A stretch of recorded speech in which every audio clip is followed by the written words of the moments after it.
What are some of these or emotional theories? Jung placed these things on this kind of a spectrum, which is kind of interesting to know that love is the opposite of hate, right? Aggression is very different from wonder.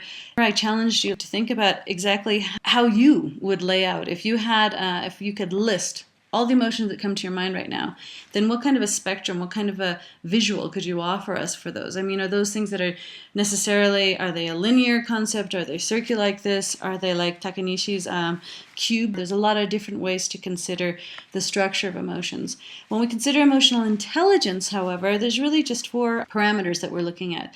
And one has to do with the self, an individual, me, myself, and then being able to understand what do I feel, and then being able to manage what I do. And then the second scale has to do with understanding the other, being able to perceive emotions in other people. I can see he's sad, I can see she's worried, okay?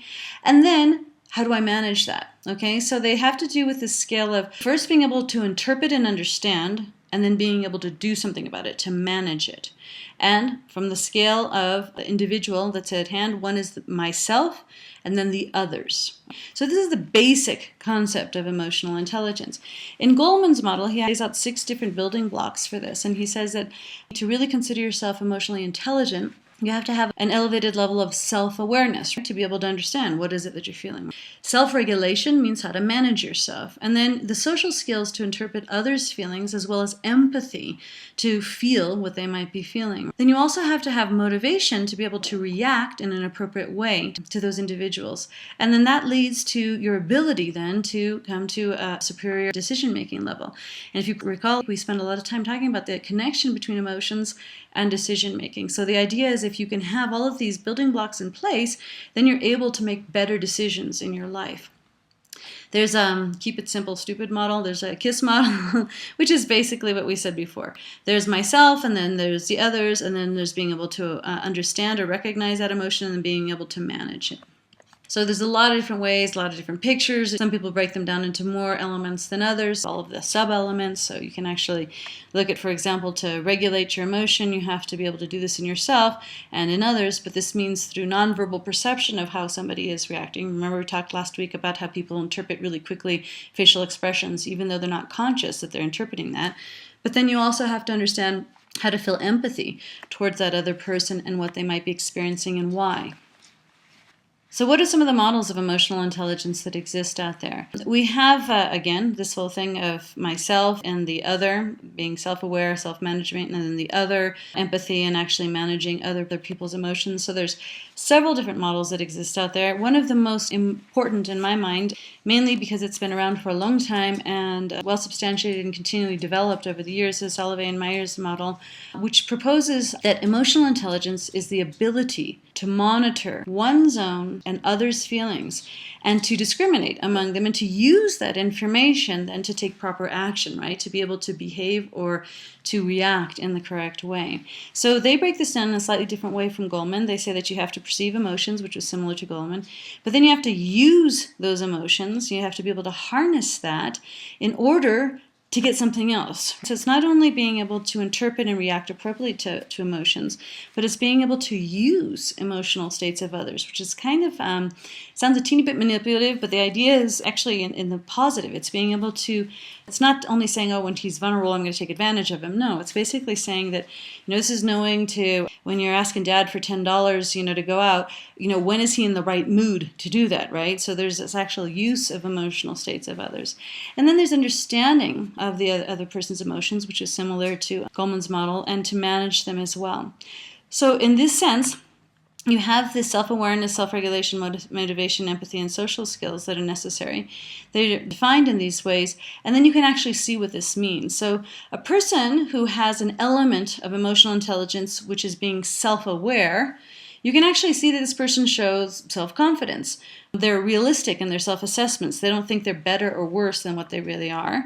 And they have a self-depreciating sense of humor. They can actually make fun of themselves because, they got nothing to lose, because they're just so cool in their skin, as we say in California, right? They're just so self-aware that they don't have any problems with joking about who they are because they know who they are. In terms of self-regulation, these are people who really show a high level of trustworthiness, integrity. They don't mind having things that are ambiguous, so they don't worry that they don't know everything, right? And they're open to these ideas of change. So self-regulation means that you're able to go with the flow, right? You can manage these things in different ways.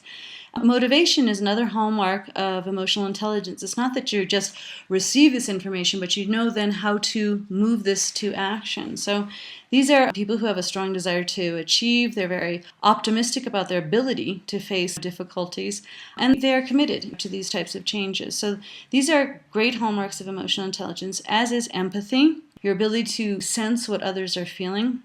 And finally, having social skills and the ability to react is also a huge part of emotional intelligence. Not only reacting or feeling what the other feels, being empathetic towards that person, but also, using that information to lead to positive change. This is what a lot of people who work in psychology do when they guide their patients.